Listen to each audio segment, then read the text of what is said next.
If we look to our country, to Belgium, I think that we have the situation after the First World War and going to the Second World War. At that moment, I think we had some more strong unions. We had some starting discussions, negotiations, some dialogue. We had some starting systems about of the social security. But in fact, the real realization we made, or our predecessors made, was after the Second World War. At that moment, if you look to the principles and the values of the ILO, you can find them back. At company level, you had workers' councils, voted, elected by the people, by the workers. At the regional level, you had, and you have them, you have social economic councils with the government, with the workers, with the employers. At national level, we have it too.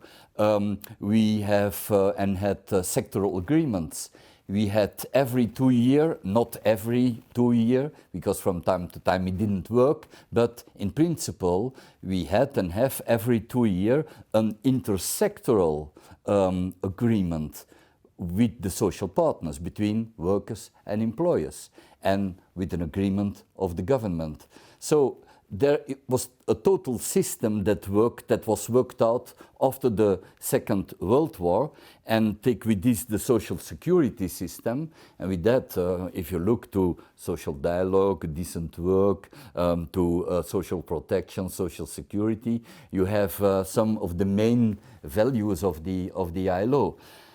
If I'm looking now to the situation at this moment, I think that from employer side too, but mostly from government side, they have more and more doubts about the system. They want to decide themselves. We were confronted with the crisis all over the world, and certainly in Europe after 2008, 2010. So you have a lot of doubts. Does this system work? Will this be the system of the future? Because some people, they are thinking that with the individualization of work, you do not need any more social dialogue. But look to the people of Deliveroo, for example. Young people working for Deliveroo with meals, serving and distributing meals everywhere. Yes, they're organizing themselves, and they're looking for help of the union. So I think that we need to find again the new methodology, the new way of social dialogue. A globalized world, we are living in a globalized world. We cannot avoid it. That is not a problem. But the problem is that it's not sufficiently regulated. We have to regulate this, and we have to regulate the world on social matters, on labor matters, on environment and climate, on product security and so on. I think that we need this. Yes, a free market, but that has to be corrected, regulated. And who can do it? We have the ILO on the social and work matters and the labor matters. We have the ILO. The ILO has the system, has the standards, and has the supervisory system. And of course, it was important in the past, and it will be important for the future too. Yeah, I think that if we look to the people who are working or finding some jobs on the new platforms, okay, they are so-called self-employed, but are they really self-employed? We think they are bogus self-employed. And these people, they need to be protected. They need to be protected on their work regulation. They need to have a good contract.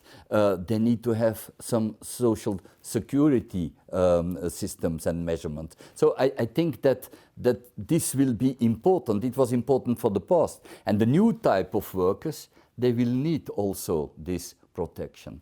Look to the gig economy. Of course, a lot of people, individual people working for the global system and so on, but yeah, they are depending totally from companies.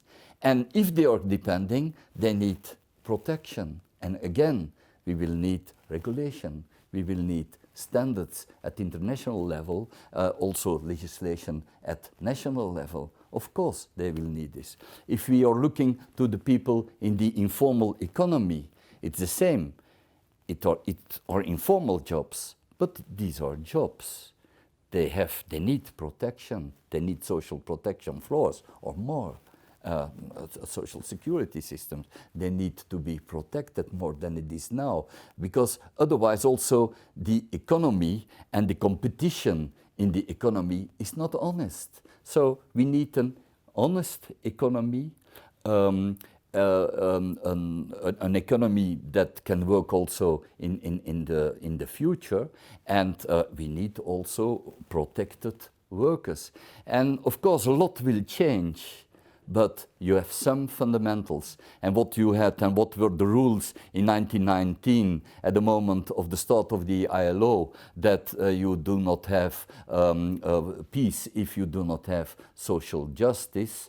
Yes, this will count for these years too, and for the next generations too. And work is not a commodity, as was declared in the Declaration of Philadelphia. It was the case at that moment, but it will be also the case in the future. Yes, we will need the ILO, we will need a standard setting system and a supervisory mechanism as in the past. Maybe we have to change some of the issues and the elements, but the essential values and the essential methodology, yeah, we have to keep that.